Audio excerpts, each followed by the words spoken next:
my name is Annie and I'm going to teach you steps on how to apply as an international student here in Canada. So just a brief introduction. I'm a nurse back in my country, Philippines.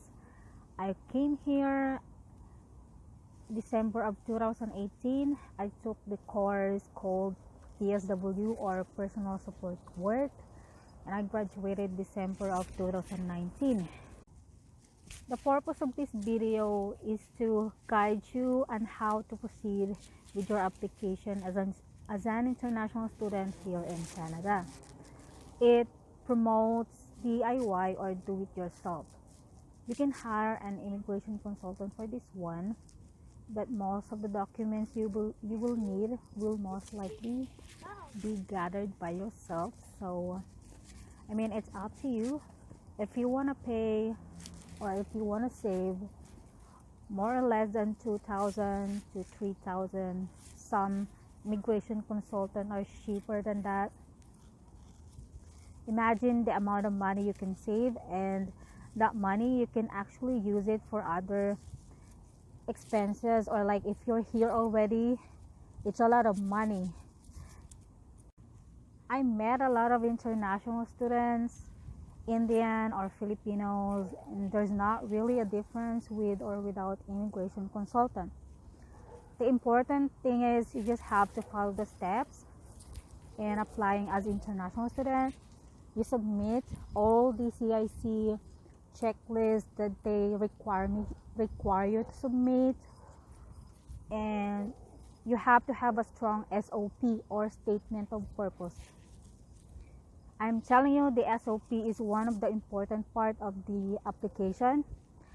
I'm going to discuss all about it at the end of this video, so make sure to watch it till the end. This video will not give you 100%, of course, not 100% approval for the application, but it will, like I said, it will help you and guide you with your application. Okay, so before starting your application, you have to make sure that you measure your status here in Canada using the CRS tool or Comprehensive Ranking System tool. I have the link below if you want to check, just in case.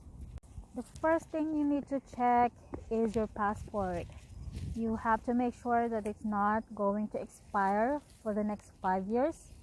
You will submit all the pages of your old and new passport. For the NBI, no derogatory record should be written in it. And just so you know, it's good for 3 months.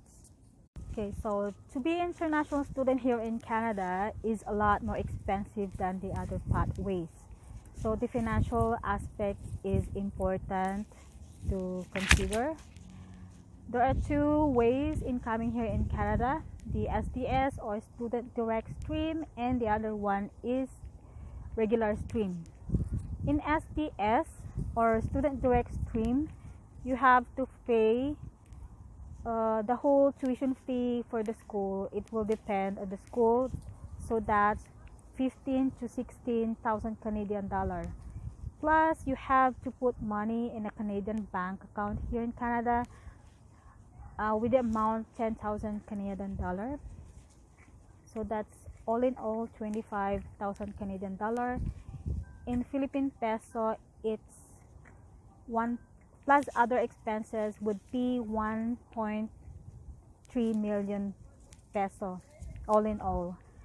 For the regular stream, you don't have to pay the whole tuition fee. You can pay the first sem, and at the same time you have to show a lot of documents on this one.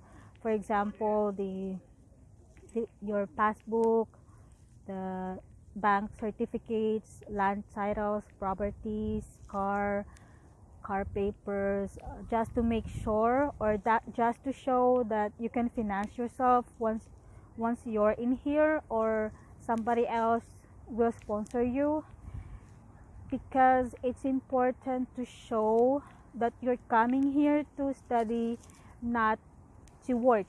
Okay, that's very important. The next thing that you want to do is to take the Ielts academic exam. Now, a lot of students are a bit nervous about it, and they try to look for schools that will not require it. Well, I was nervous too because obviously I'm not really good in English, but I self-studied and for a month and was able to pass it. I'm going to make a separate video for this one and for the tips in conquering the IELTS academic exam. So I'll put the link below. The second step is to choose the school and the program. One crucial advice is to make sure that the school will allow you to have postgraduate work permit so that you will have the so-called co-op permit.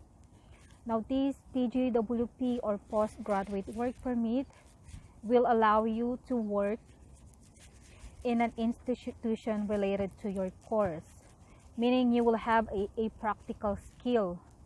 So this will help you in your future work and add in your credential later on. For this one, you have to find the website of the school of your liking and try to connect with them. For me, I studied in Centennial College, Morningside. An advisor instructed me to submit all of the documents, and I paid the deposit in the first semester and until I got approved, and they gave me my letter of acceptance. At this point, you have the privilege to select which intake to select. You have three options: the January intake, or the winter intake. Summer intake is in April and May, and most Filipinos choose September intake because it's weather friendly, whereas Indians will most likely choose January. I don't know why. As for your proof of employment, you will have to submit your COE, your recommendation letters, your employment contract, your income tax return of employment. So that's 4. If you studied or worked abroad or you visited as a tourist in other country, they will ask you to submit the police clearance from all of the countries. Okay. While working on your IELTS and your LOA, you can go ahead and start gathering all other documents. In my case, I am single, I have no kids, so I don't have a lot of forms to fill up. Here are the forms to be completed and signed. This is the document checklist. 1 is the application for study permit made outside of Canada, or IMM 1294. The family information form. If you have common law, you have to sign and complete this one, IMM 5409. If you have a representative, IMM 5476. If you want to authorize the CIC and the CBSA to release information from your case to someone other than yourself, IMM 5475. And if you are a minor studying here in Canada, you have to complete and sign IMM 5646. Other document checklist would include the fee payment. So this includes the biometrics and other fee in the VAC or Visa Application Center. Next is photocopy of the information and information page of your passport. So it should have the passport number, the issuance and the expiry date, and your photo and name and place of birth. And last but not the least, the 2 photos meeting the requirements of the visa application photograph specification. All the document checklist, you can find it in the CIC website. I'll try to find the link for this one for the photograph specification and the whole checklist where you can find the forms. Okay. Like I said, the introduction should consist of your personal information and the professional history.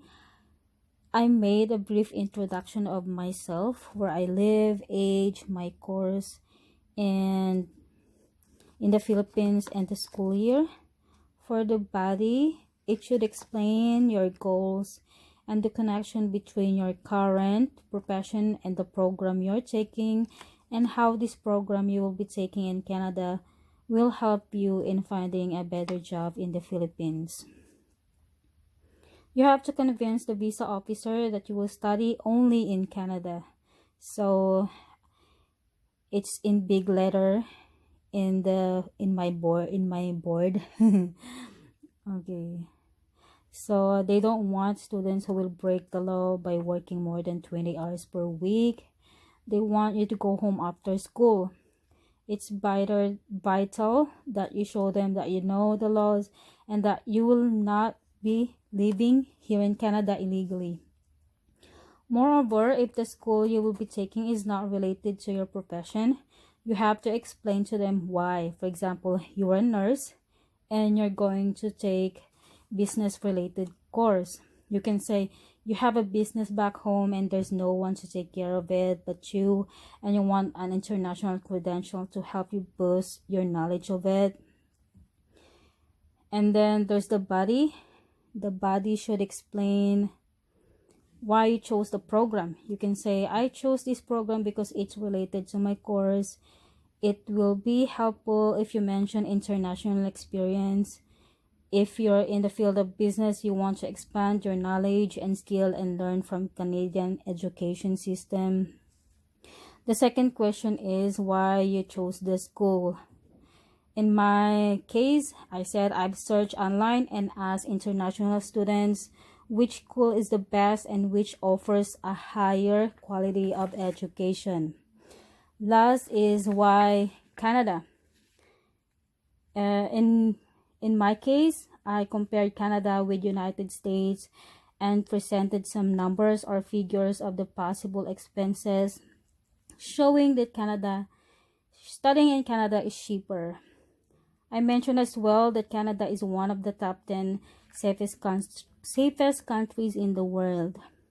Other than that, I want to experience the 4 seasons: winter, spring, summer, and fall.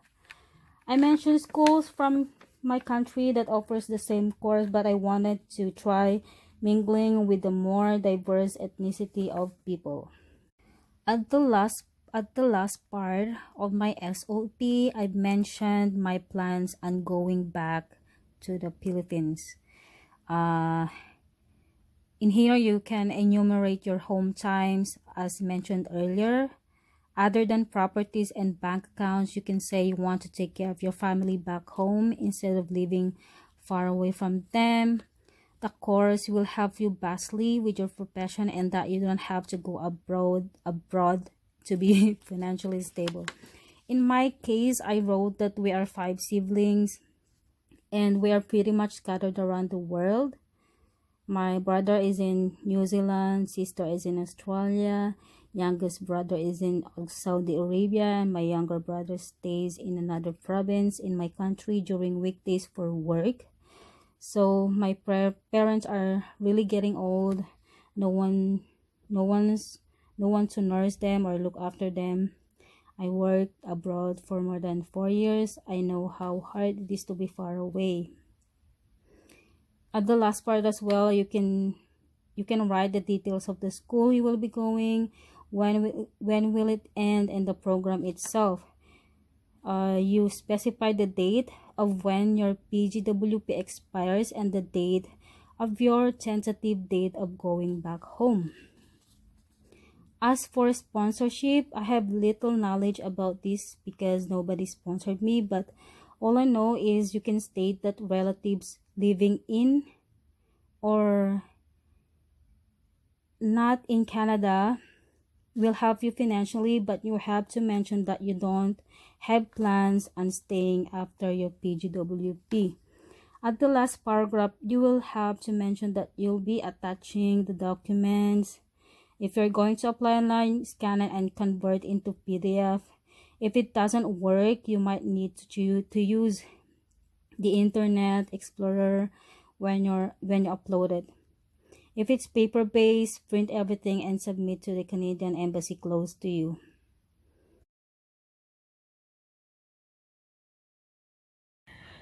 So because it's cold now, I'm wearing my jacket. That's just about it. If you have any questions, you can write in the comments below. I will get to you as soon as possible. And I'm going to make a video on how to apply for PGWP as well, or postgraduate work permit once you finish your studies here in Canada. And I'll make a video about passing the Ielts academic exam. So don't forget to subscribe and like my video, and please share it to other people who wants to apply as international student here in Canada. Thank you and good luck.